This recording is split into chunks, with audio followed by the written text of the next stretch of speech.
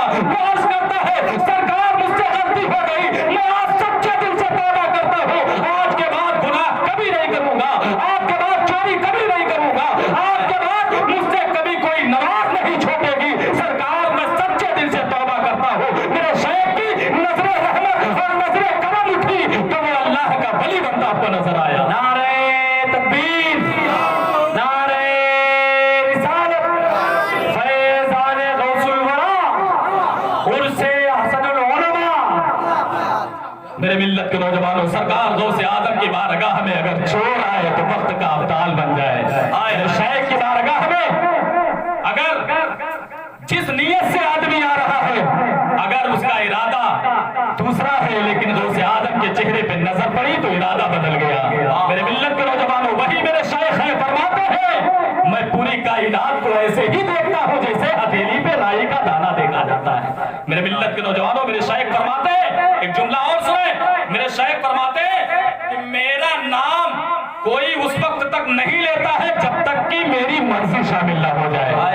سبحان اللہ. کے نوجوانوں, ہم آپ اپنے مرشد اور شہنشاہ بغداد کا نام لیتے ہیں تو یقین کرو میرے غوث اعظم جب چاہتے ہیں تب ہم نام لیتے ہیں. بے شک اگر میرے غوث اعظم نہ چاہے تو ہم نام نہیں لے سکتے ہیں. اللہ تعالی ہم سب کو سرکار غوث اعظم سے سچی اور پکی محبت کرنے کی توفیق عطا فرمائے. میرے ملت کے نوجوانوں, سرکار غوث اعظم جہاں جاتے تھے بغداد کی آپ تاریخ اٹھائے, مرشد کی تاریخ اٹھائے, شہنشاہ بغداد کی تاریخ اٹھائے, آپ تو صرف یہی سنے, یہی سنتے ہیں اور یہی جانتے ہیں کہ صرف سرکار غوث اعظم نے کرامتوں کا ظہور فرمایا ہے, صرف کرامت مردوں کو زندہ کیا, زندے کو مردہ کیا, بارش برسائی, دعا کی تو بارش رک گئی. یہی میرے ملت کے نوجوانوں, صرف یہی تک بات محدود نہیں ہے بلکہ میرے غوث بغداد شریف میں جہاں جاتے تھے واعظ و نصیحت کرنے تو سب سے زیادہ نماز کے اوپر تلقین فرمایا کرتے تھے. میرے شیخ عبد القادر جیلانی نماز کے اوپر زیادہ زور دیا کرتے تھے. اے لوگو, جس نبی کے صدقے میں اللہ نے تمہیں زندگی دی ہے اس نبی کی آنکھوں کی ٹھنڈک نماز ہے, لہٰذا نماز پڑھا کرو. میرے شیخ عبد القادر جیلانی کی جب آپ سیرت پڑھیں گے تو آپ کو پتا چلے گا میرے شیخ نماز کے اوپر زیادہ توجہ دیا کرتے تھے. لہٰذا ہمیں اور آپ کو چاہیے کہ شہنشاہ بغداد سے ہم سچی محبت کریں, ان کے فرمان سے بھی محبت کریں. اور شیخ عبد القادر جیلانی کی بارگاہ تو وہ بارگاہ ہے, آپ ذرا دیکھیں میرے اعلیٰ حضرت نے فرمایا, اعلیٰ حضرت سرکار فرماتے ہیں کہ اللہ خالق کائنات ہے, رزق دینے والا خدا ہے, رب رزق دیتا ہے, مصطفیٰ بانٹنے والے ہیں, قاسم نعمت مصطفیٰ ہے, لیکن گھر گھر پہنچانے والے وہ سرکار غوث اعظم ہے. ہائے ہائے غوث اعظم کی ذات ہے. لہذا سرکار غوث اعظم کو اپنی دعا کا وسیلہ بنائے، انشاءاللہ تعالیٰ اگر دعا قبول نہیں ہوتی ہے تو سرکار غوث اعظم کے صدقے میں دعا قبول ہوگی۔ اس لیے کہ شہنشاہ بغداد بڑے پائے کے ولی ہے، امام الاولیاء ہے، امام الاولیاء ہے۔ اللہ تعالیٰ ہم سب کو سرکار غوث اعظم سے سچی محبت کرنے کی توفیق عطا فرمائے۔ استغفر اللہ ربی من کل ذنب واتوب الیہ۔ قالوا ان الذين قالوا ربنا الله ثم استقاموا تتنزل عليهم الملائكة